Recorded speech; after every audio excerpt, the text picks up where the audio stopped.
Leo stood by the car, clutching his favorite stuffed rabbit, Barnaby. Barnabas's ears were a little floppy, and today, Leo's knees felt a little floppy, too.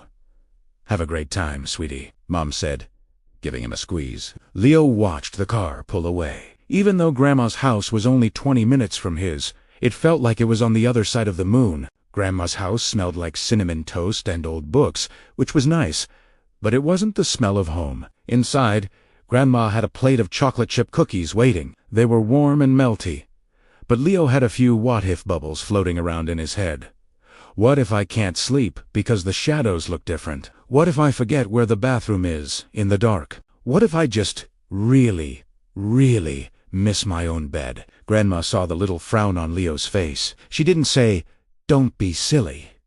Instead, she sat down and said, "You know, Barnaby looks a little nervous. Do you think he needs a tour of the house, so he knows where everything is?"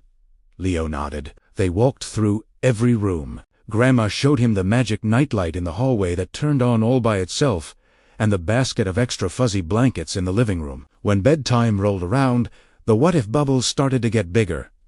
The guest room was very quiet. "Leo," Grandma whispered, tapping on the door. "I forgot the most important part of a sleepover.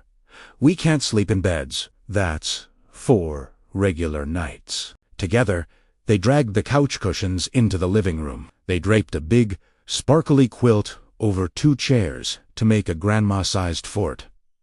Inside the fort, it didn't feel like a big, strange house anymore.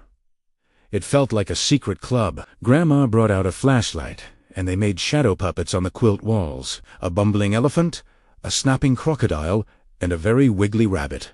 "Is the big, empty feeling gone?" Grandma asked softly. Leo realized the what-if bubbles had popped.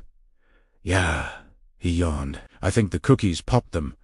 Leo woke up to the sound of a whistling tea kettle and the smell of sleepover pancakes, which, as it turns out, are just like regular pancakes, but with extra sprinkles. As he ate, he realized something important.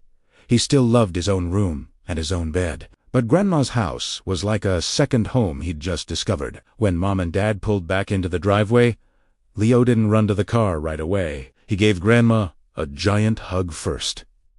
"Can Barnaby and I come back next week?" he asked. "I think he forgot to finish his tour."